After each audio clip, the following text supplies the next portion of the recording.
कृष्ण हरी जय जय राम कृष्ण हरे हरी हरे जय जय राम कृष्ण हरे जय जय राम कृष्ण हरे हरे जय जय राम कृष्ण हरे हरे जय जय राम कृष्ण हरे जय जय राम कृष्ण हरे हरे जय जय राम कृष्ण हरे जय जय राम कृष्ण हरे जय जय राम कृष्ण हरे जय जय राम कृष्ण हरे जय जय राम कृष्ण हरी जय जय राम कृष्ण जय जय राम हरे जय जय राम हरे जय जय राम हरी जय जय राम जय जय जय जय राम जय जय राम जय जय राम रूप पाहता लोचने सुख झाले ओ सजनी तो हा विठ्ठला बरवा तो हा माधव बरवा तो हा माधव बरवा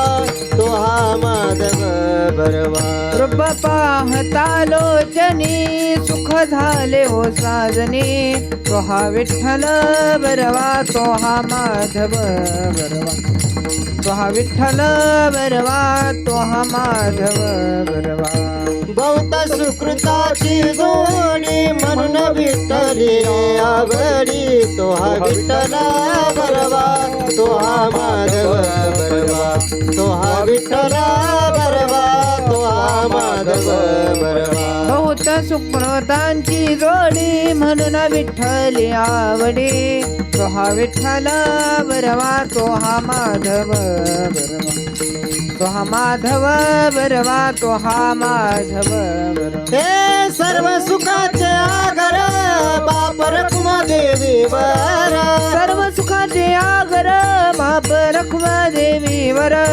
सर्व सुखाचे आगर बाप रखुमा देवी वर तो हा विठ्ठला बरवा तो हा माधव बरवा तो हा माधव बरवा तो हा माधव बरवा सर्व सुखाचे आगर बाप रखुमा देवीवर तो हा विठ्ठल बरवा तो हा माधव बरवा तो हा विठ्ठल बरवा तो हा माधव बरवा हरे जय जय राम कृष्ण हरे हरे जय जय राम कृष्ण हरे जय जय राम कृष्ण हरे जय जय राम कृष्ण हरे जय जय राम कृष्ण हरे जय जय राम कृष्ण हरे जय जय राम कृष्ण हरे जय जय राम कृष्ण हरे जय राम कृष्ण हरे जय जय राम जय जय राम कृष्ण हरे जय जय राम कृष्ण जय जय राम कृष्ण हरे जय जय राम जय जय हरे राम जय जय राम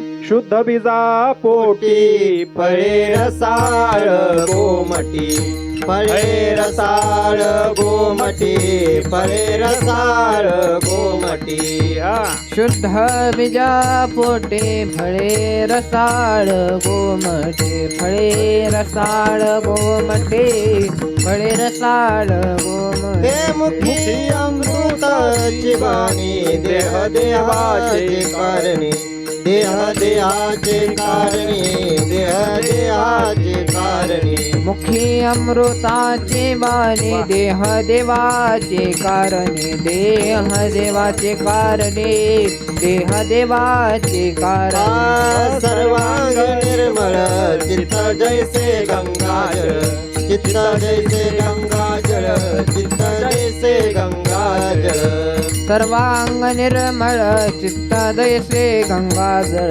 चित्त दैसे गंगाजळ चित्त दैसे गंगाजळ मुखी अमृताचे वाणी देह देहाचे कारणे देह देहाचे कारणे देह देहाचे कारणे मुखी अमृताची वाणी देह देवाचे कारणे देह देवाचे कारणे देह देवाचे कारण हा तुका म्हणे जाती ताप दर्शने विश्रांती ताप दर्शने विश्रांती ताप दर्शने विश्रांती हे तुका मने जाते ताप दर्शने विश्रांती ताप दर्शने विश्रांती ताप दर्शने